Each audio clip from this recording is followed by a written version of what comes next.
खुलुमबाय, आं प्रिया नार्जारी। गिबियावनो बर'रादाब नायगिरि नोंथांमोनखौ आंनि चेनेलाव गासिखौबो बरायनो बावहरग्रोनाय थाबाय।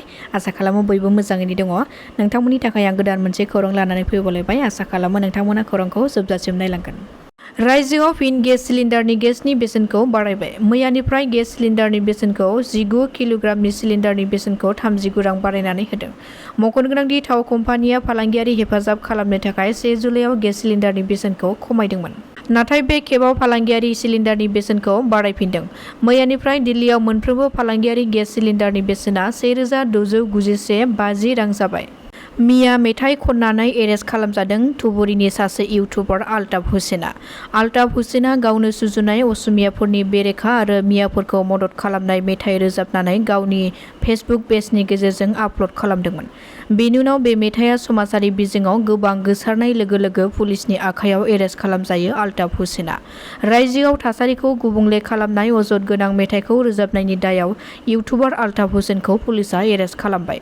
रिपर्टनि बादिब्ला बे मेथाइखौ रोजाबनानै समाजारि बिजोङाव गोसारहोनायनि उनाव आल्ताफ हुसेना खारखोमानानै दङमोन, नाथाय थांनाय सुनिबाराव गौरीपुर पुलिसआ गौरीपुरनि बरदैतल ओनसोलनिफ्राय हमनो हायो। गावनि फिसाज्लानि आखायावनो थैनो गोनां जादों सासे बिफाया। मिथिनो हानाय बादिब्ला फिसाज्लाया गावनि बिफानाव ड्राग्स बायनो थाखाय रां बिना मोनैनि थाखायनो बिफाखौ गोबौ हाथियारजों गाग्लोबनानै बुथारदों। गसाइगावनि तुलसीबिल जमुनाटारियाव जादों बे बुथारलायनाय जाथाया। फिसाज्लानि आखायाव जिउ खहा जानांनाय सुबुंखौ नुर इस्लाम 55 बोसोर बैसोनि आरो फिसाज्लाखौ दरबिश इस्लाम होननानै मिथिनो हानाय जादों। गामिनि सुबुंफोरा फोरमायथिनाय बादिब्ला सिगाङावबो दरबिश इस्लामआ ड्राग्स निसा लानानै न'खराव बेबादिनो दावराव दावसि दुमदाखाल खालामफैबाय थायोमोन आरो बेबादिनो मैयानि सानावबो ड्राग्स बायनो थाखाय रां बिना मोनैनि थाखायनो बिफाखौ बुथारदों होननानै फोरमायथिदों। सोरखारनि हाखौ दखल खालामनानै थाग्रा सुबुंफोरखौ होखारनो थांखि लादों सोरखारा। बे खेबाव सोरखारनि हाखौ दखल खालामनानै थाग्रा सुबुंफोरखौ रेहाय होनाय जानाय नङा। सोरखार खुंथाया हा दखल खालामनानै थाग्रा सुबुंफोरनि न'फोरखौ सिफायनो थाखाय थागथियारि जादों। मुसलमान हारिनि थागिबि सुबुंफोरा बाथ्रा दान्थे बिदान्थे खालामनानै सोरखारि हा दखल खालामनानै थानाय सुबुंफोरखौ होखारनो मोनसे नटिस बावसारदों सोरखार खुंथाया। आरो बुलसारखौ जेबो पलिसि गैयाबालानो सोरखारा सालायगोन। जायफोर सुबुंफोरा सोरखारनि हाखौ दखल खालामनानै थादों बिसोरखौ थाबैनो न'खौ खालि खालामनो थाखाय बिथोन होदों। सुलुंनिफ्राय मिथिनो हानाय बादिब्ला सोनापुर रेभिनिउ सार्कलनि गोबां जायगाफ्राव बुलसार सालायनाय जागोन होननानै मिथिनो हानाय जादों।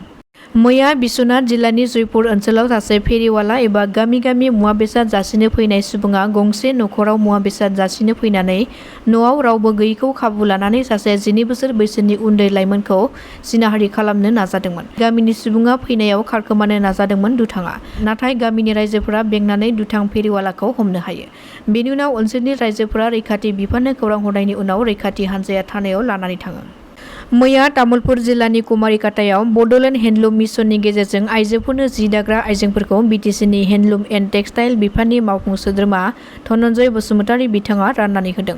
कुमारिकाटा बड'लेण्ड हेन्डलुम क्लास्टारनि बानजायनायाव आरो mission directorate Bodoland handloom mission मददजों खुंजानाय मोनसे हाबाफारिनि गेजेरजों 45 सान जि दानाय लुनायनि फोरोंथाय होनानै कुमारिकाटायाव मोन 15 हेन्डलुम क्लास्टार ग्रुपफोरनो जि दाग्रा मुवाफोरखौ मावफुं सोद्रोमा धनन्जय बसुमतारी बिथाङा राननानै होदों। बेजों लोगोसेनो मावफुं सोद्रोमा धनन्जय बसुमतारीया फोरमायथिदों दि बिटिआर हालामाव जि दानाय लुनायखौ जौगाखांहोनो थाखाय गाहाय मावफुं सोद्रोमा प्रमद बर' बिथाङा गोबां बिथांखिफोरखौ आजावदों। आइजो माहारिफोरा गावनि आथिङाव गसंथानो हानाय बादियैनो बड'लेण्ड हेन्डलुम मिसननि फोरोंथाय होनानै अनसुंथाइ होदों। दायो बिटिआरनि मोन 20 हेन्डलुम क्लास्टारनि 300 नखरफोरा जि दानाय लुनायजों लोब्बा लाखिनानै खामानिफोरखौ मावगासिनो दङ। बड'लेण्ड हेन्डलुम मिसननि गेजेरजों बिटिआर हालामखौ जौगाखांहोनो आइजोफोरखौ लानानै गोख्रों खामानि मावगासिनो दङ होननानैबो बुंथिबावो इएम धनन्जय बसुमतारी बिथाङा। गोदानै फसंजानाय अरायथा मावखुलि बेखेवदों क'क्राझार गुदि बर' थुनलाइ आफादा।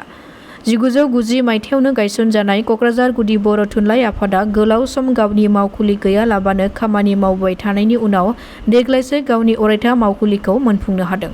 मख'जाथावदि गावनि दखरसे हा आरो मावखुलि गैयाबालानो 34 बोसोर बर' राव थुनलाइनि फोथाराव खामानि मावबोनाय क'क्राझार गुदि बर' थुनलाइ आफादा गावसोरनि मुङै बिटिआर सोरखारनि मददजों क'क्राझार सोहोरनि हाब्रुबारियाव दखरसे हाजों लोगोसे मावखुलि मोनफुंनो हानानै गोजोननाय फोरमायदों। बेजों लोगोसेनो आथिखाल बिटिआर सोरखारनि गाहाय मावफुं सोद्रोमा प्रमद बर' बिथांजों लोगोसेनो एमएलए लरेन्स इस्लारिजों लोगोसे इएम रन्जित बसुमतारीखौ साबायखर बावदों।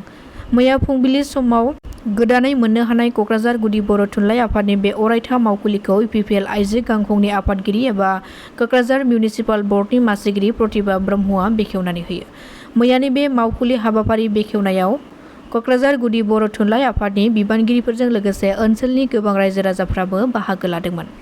दासिमनि रादाबा एसेनोसै, गोजोन्थों।